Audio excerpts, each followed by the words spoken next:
اس لیے میرے نبی نے فرمایا سب سے اعلیٰ درجے کا مسلمان وہ ہے جو بیوی سے اچھا سلوک کرے۔ یہ اس کے اندر وجہ کیا ہے؟ سب سے مشکل ہوتا ہے بیوی کو برداشت کرنا، اور سب سے مشکل ہوتا ہے بیوی سے اچھا سلوک کرنا۔ جو یہ رگڑا کھا جائے گا وہ اپنے آپ ہی سب سے اعلیٰ بن جائے گا۔ جو بیوی کو رگڑا دے گا وہ خود ذلیل ہو جائے گا۔ آپ کو حدیث سناتا ہوں، بڑی ہیوی ویٹ چیز ہے۔ میرے نبی نے فرمایا عزت دار شریف آدمی بیوی کو عزت دیتا ہے، اور کمینہ آدمی بیوی کو ذلیل کرتا ہے۔ کمینے کا لفظ میرے نبی کی زبان سے نکلے، کتنا ہیوی ویٹ لفظ ہے کمینہ۔ لئیم یغلبہن اللئیم ویغلبن الکریم۔ آپ نے فرمایا کہ شریف آدمی اپنی بیوی کو عزت دیتا ہے، اور کمینہ آدمی اپنی بیوی کو ذلیل کرتا ہے۔ اور میں کمینہ بن کے نہیں رہنا چاہتا، میں عزت دار بن کے رہنا چاہتا ہوں۔ میں اپنی بیوی کو عزت دے کے رہنا چاہتا ہوں۔ اور بیوی کو بتایا اگر میری شریعت میں سجدہ ہوتا تو بیوی سے کہتا اپنے خامد کو سجدہ کرے۔ بیلنس کیا۔ لیکن زیادہ احادیث آیات عورتوں کے حقوق کی ہیں، جو کو کمزور ہے اور پستی ہے، اور بہت حق تلفی ہوتی ہے عورت کی، ماں کے روپ میں، بیوی کے روپ میں، بیٹی کے روپ میں بہت حق تلفی ہوتی ہے، تو قرآن اس کو زیادہ ہائی لائٹ کرتا ہے، اور میرے نبی نے بھی اسی کو زیادہ ہائی لائٹ کیا ہے۔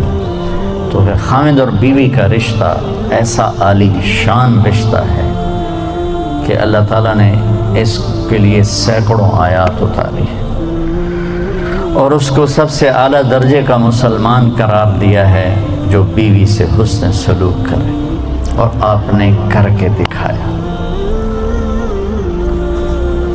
یہ بہت اہم اس لیے ہے کہ بیوی اگلی نسل کے وجود میں آنے کا ذریعہ ہے۔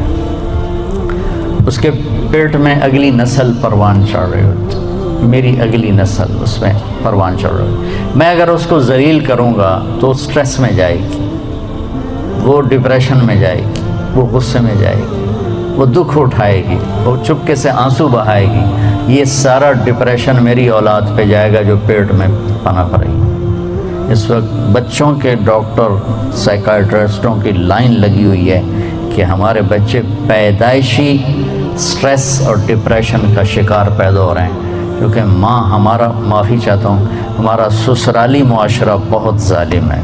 سسرالی معاشرہ وہ کسی برادری کا ہو، سندھ، پنجاب، بلوچستان، پاکستان، بہت ظالم قسم کا معاشرہ ہے، اور اس میں بہت کم گھرانے ایسے ہیں جو آنے والی کو، بیوی کو عزت دیتے ہیں۔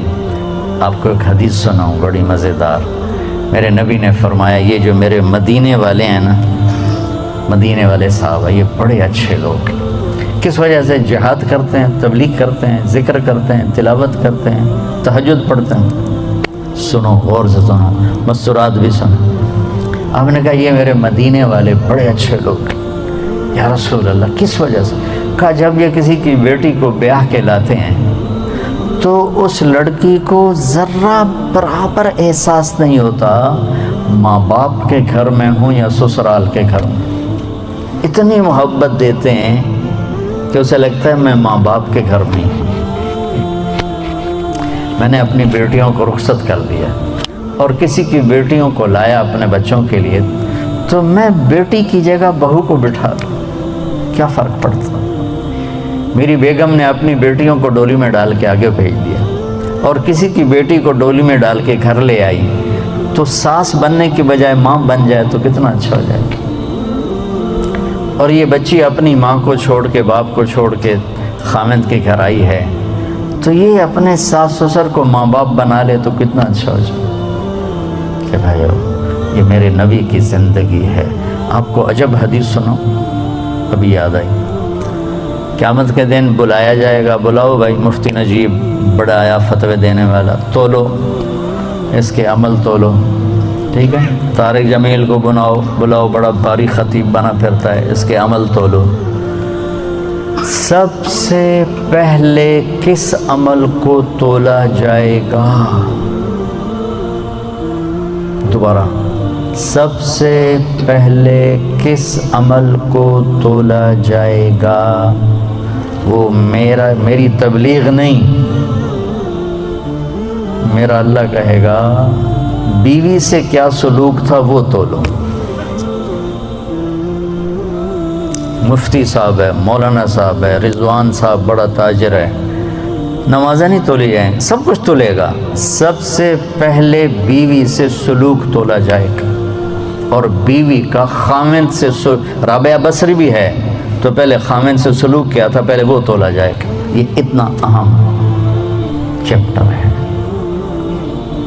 تو طیب میٹھا بول، کھانا کھلانا، معاف کرنا، صبر کرنا، یہ ہمارے گھر کی زندگی کو اتنا بڑا لان ہو یا چارپائی ڈالنے کی جگہ ہو، زندگی خوبصورت ہوتی ان رویوں سے جو میں بتا رہا ہوں۔ زبان میں ناگن چھپی ہوئی ہو تو زندگی تھوڑا ہی ہے، زندگی ہے یا کوئی طوفان ہے، ہم تو اس جینے کے ہاتھوں مر چلے۔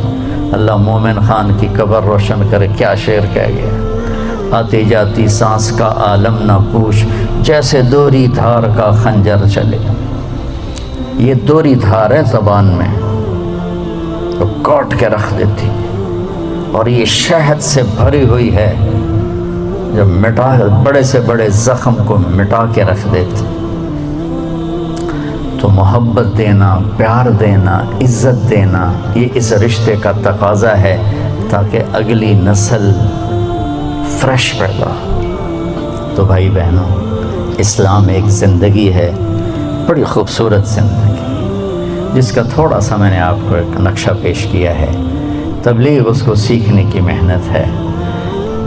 عبادات اور فرائض تو مختصر ہیں، 5 نمازوں کے بعد اوور، حج کے بعد دوسرے کا مطالبہ کوئی نہیں، زکوٰۃ دینے کے بعد دوبارہ مطالبہ کوئی نہیں، اور حج زکوٰۃ ہے بھی پیسے والے، 1 مہینے کے روزے کے بعد مطالبہ کوئی نہیں۔ لیکن زندگی کیسے گزارنی ہے، اس کا 24 گھنٹے مطالبہ ہے۔ ماں کے ساتھ کیسے ہو، باپ کے ساتھ کیسے ہو، بیوی کے ساتھ، بیوی کا خامند کے ساتھ، کہ دونوں کا بچوں کے ساتھ، بچوں کا ماں باپ کے ساتھ کیسے معاملہ ہو، یہ 24 گھنٹے کی زندگی۔ بھائیو، اپنے نبی کی سیرت پڑھا کرو، اپنے نبی کی زندگی پڑھا کرو، اپنا قرآن پڑھا کرو، آپ کو پتہ چلے کہ زندگی کس چیز کا نام ہے۔ جب اللہ آپ کو توفیق دے، تبلیغ میں 3 دن بھی لگانا شروع کریں گے تو آپ کو بہت فائدہ ہوگا۔ اس کی نیت کرو، اس کے ارادے کرو، نماز نہ چھوٹے، کبھی قضا ہو جائے تو رات کو سونے سے پہلے پڑھ کے سو، تاکہ وہ جو ہمارا اس دن کا عمل ہے اس میں وہ نماز ادا نہ صحیح تو قضا میں ضرور آ جائے، پھر آہستہ آہستہ انشاءاللہ پابندی بھی آ جائے گی۔ اور اپنی زبان سے گالی، غیبت، چغلی، طنز، طعنہ یہ نکال دو، تو دنیا بھی آپ سے پیار کرے گی، اللہ بھی آپ سے پیار کرے۔ تو سارے بھائی بہن نیت کرتے ہو، خرد کا زاد راہ بنا، اور حجاج کی یہ خدمت، ان کے حق میں جنت کے فیصلے کروا، اور یا اللہ حج کے بعد اپنی زندگی، اپنی منشا کے، یا ہماری زندگی اپنی منشا والی بنا دے، ہمارے اخلاق اچھے کر لے، ہمارے معاملات اچھے کر لے، ہماری عادات اچھی کر دے، ہمارے گھروں میں محبتیں پروان چڑھا دے، نفرتوں کو ختم فرما دے، جو ہمارے ایمان پہ آگے چلے گئے ان کے درجے بلند فرما، ان کی بخشش فرما، ان کو جنت الفردوس عطا فرما۔ جب ہمارے جانے کا وقت آئے تو ایمان پہ عافیت سلامتی والا خاتمہ نصیب فرما۔ ان آنے والے خواتین و حضرات کو بہت جزائے خیر عطا فرما۔ وصلی اللہ تعالی